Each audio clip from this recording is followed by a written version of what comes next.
یہ حدیث کسی نے اس کی تشریح پوچھی ہے سعودی عرب سے.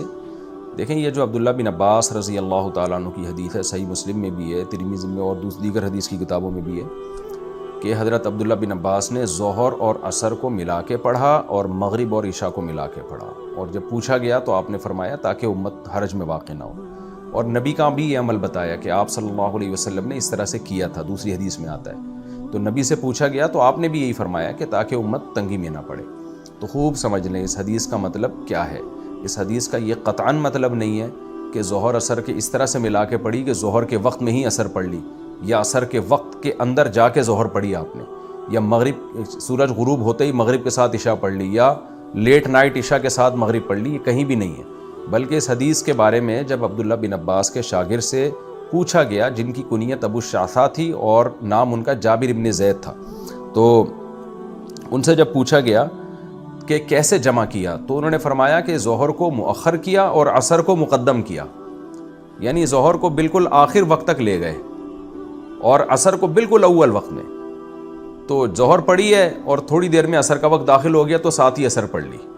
تو اس طرح سے یہ 8 رکعتیں ہو گئیں، جو دیکھنے میں لگ رہا ہے کہ 8 رکعتیں پڑھی ہیں، لیکن حقیقت میں کیا ہے کہ ظہر الگ ہے، عصر الگ ہے، سب اپنے اپنے ٹائم پر ہیں، لیکن ظہر کو ڈیلے بہت زیادہ کیا. اسی طرح مغرب میں بھی 7 رکعتیں پڑھی ہیں، دوسری حدیث میں آتا ہے. تو 7 کا مطلب کیا ہے کہ 3 مغرب کی اور 4 عشاء کی، لیکن مغرب کو بہت ڈیلے کیا آپ نے اور عشاء کو مقدم کیا. تو عبداللہ بن عباس کے جو شاگرد ہیں نا جابر ابن زید، وہ کہتے ہیں میرا خیال ہے ایسے ہوا تھا. تو کسی بھی حدیث میں نہیں ہے کہ حضرت عبداللہ بن عبداللہ بن عباس نے ظہر کا وقت داخل ہوتے ہی ساتھ میں عصر پڑھ لی ہو. ایسا نہیں ہے، بلکہ حدیث کے الفاظ ہیں کہ تاخیر کی ہے آپ نے. اور اسی طرح ایسا بھی نہیں ہے کہ مغرب ہوئی اور فوراً مغرب کے ساتھ عشاء بھی پڑھ لی. تو یہی مطلب بڑے بڑے علماء محققین نے اس کا بتایا اور یہی مطلب بنتا ہے. یہاں ایک سوال پیدا ہوتا ہے، اچھا بعض اسکالرز نے کیا کیا ہے، انہوں نے کہا کہ ہم عبداللہ بن عباس کو فالو کرتے ہیں، ان کی حدیث کی تابعین کیا تشریح کر رہے ہیں ہم اس کو فالو نہیں کرتے. تو یہاں ان اسکالر نے بڑی خیانت کی ہے. عبداللہ بن عباس کو ضرور فالو کریں رضی اللہ عنہ وعنہم اجمعین، لیکن عبداللہ بن عباس کی حدیث کا مطلب کیا ہے، وہ ان کا شاگرد زیادہ اچھا بتائے گا یا دوسرے لوگ زیادہ اچھا بتائیں گے؟ تو ان کے شاگرد جابر بن زید ہیں جو تابعی ہیں، وہ بتا رہے ہیں کہ اس طرح سے جمع کی ہے.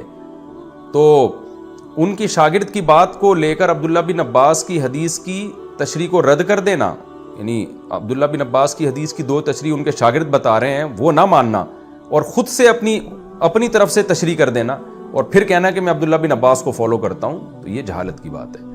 تو عبداللہ بن عباس کی حدیث کے 2 مطلب نکلتے ہیں. تو صحیح مطلب جو قرآن و سنت کے زیادہ قریب ہے وہ یہی ہے کہ وہی مطلب ہے جو ان کے شاگرد بیان کر رہے ہیں، اور اس کی تائید دوسری حدیثوں سے بھی ہوتی ہے. اور سنن نسائی کی حدیث میں خود عبداللہ بن عباس کا بھی یہ قول منقول ہے کہ انہوں نے کہا کہ بھئی اس طرح سے جمع کی ہے. لیکن خیر عبداللہ بن عباس کا قول ہو یا ان کے شاگرد کا قول ہو، بعض لوگوں نے کہا عبداللہ بن عباس کا نہیں، ان کے شاگرد کا ہے، جو راوی نے عبداللہ بن عباس کی طرف منسوب کر دیا. تو بہرحال سنن نسائی کی حدیث میں ہے کہ عبداللہ بن عباس نے خود کہا یہ، لیکن ہمیں اس سے بحث نہیں ہے انہوں نے کہا ہو یا ان کے شاگرد نے کہا ہو. تو ان کی بات میں جو یہ مطلب نکلتا ہے حدیث کا، کیونکہ حدیث میں آتا ہے انہوں نے تاخیر کی ہے ظہر میں، ایسا نہیں ہے کہ ظہر کے ساتھ ہی عصر پڑھ لی. تو آج تو بہت سے لوگ کیا کر رہے ہیں، شاپنگ کے لیے جانا ہوتا ہے ظہر کے ساتھ عصر پڑھ لیں، اکیڈمیوں میں ظہر اور عصر ملا کے پڑھی جا رہی ہیں. تو یہ وہ حدیث کا مطلب ہے جو میں نے آپ کے سامنے بیان کیا کہ ظہر کو مؤخر کیا ہے اور عصر کو مقدم کیا ہے، یعنی پہلے وقت میں پڑھی اور ظہر آخری وقت میں پڑھی. یہاں ایک اشکال ہوتا ہے کہ یہ تو ویسے ہی جائز ہے، کیونکہ دونوں نمازیں جب اپنے اپنے ٹائم پہ پڑھی ہیں تو پھر اس کا یہ مطلب کیا ہوا کہ حضرت عبداللہ بن عباس کہہ رہے ہیں کہ نبی نے یہ اس لیے کیا تاکہ امت مشقت میں نہ پڑے. تو وہ مشقت میں کہاں، وہ تو پڑ گئی مشقت میں کہ ظہر کو اتنا ڈیلے کیا جا رہا ہے، عصر کو مقدم کیا جا رہا ہے. تو جب اپنے اپنے ٹائم پہ پڑھ رہے ہیں نمازیں، تو یہ رخصت کہاں ہوئی؟ یہ تو وہی کام ہوا جس کی نبی نے اجازت دی ہے. تو اس کا جواب یہ ہے کہ نبی صلی اللہ علیہ وسلم کا عام معمول ایسا نہیں تھا. عام معمول تو نمازیں اول وقت میں پڑھنے کا تھا. تو نبی صلی اللہ علیہ وسلم نے حدیث جبریل میں ہمیں بتا دیا کہ ظہر کا وقت یہاں تک ہے اور عصر کا وقت یہاں سے لے کے یہاں تک. ظہر کا بتایا یہاں سے لے کے یہاں تک، عصر کا بتایا یہاں سے لے کے یہاں تک. قول سے تو بتا دیا تھا لیکن عمل سے نہیں بتایا تھا. تو نبی نے عمل کر کے دکھا کے بتا دیا کہ بھائی اس امت حرج میں نہ پڑے، کبھی ضرورت ہو تو اس طرح بھی کر سکتے ہو. تو کیونکہ اگر آپ دونوں کو اس طرح سے ملا کے پڑھیں گے نا، ظہر کو ڈیلے کریں گے اور عصر کو مقدم کریں گے، تو نماز آپ کے لیے آسان ہو جائے گی. ایک ہی دفعہ میں 2 نمازیں نمٹ جائیں گی. تو یہ آسانی ہے اس میں. تو ضرورت کے وقت اس آسانی پر عمل کرنے میں کوئی حرج نہیں ہے.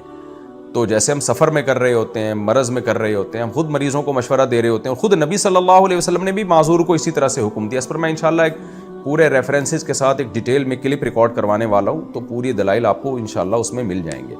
تو یہ مطلب ہے اس حدیث کا. تو کبھی ضرورت ہو، سفر میں جانا ہو یا بیماری ہے تو اس طرح عمل کریں، ظہر کو ڈیلے کریں. میں تو کرتا ہوں سفر میں بعض دفعہ کہ بھی ظہر کا وقت ڈیلے ہو گیا تو عصر کے قریب ہے تو ظہر پڑھ کے ہی پھر عصر کر لیتے ہیں. اس میں بڑی آسانی ہوتی ہے، ورنہ ہر نماز کے لیے الگ الگ اترنا پڑتا ہے آپ کو.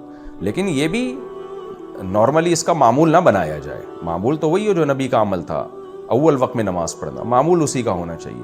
کبھی کبھار ہو جائے تو ٹھیک ہے، اس میں کوئی حرج نہیں ہے. یہ مطلب ہے جی حدیث کا.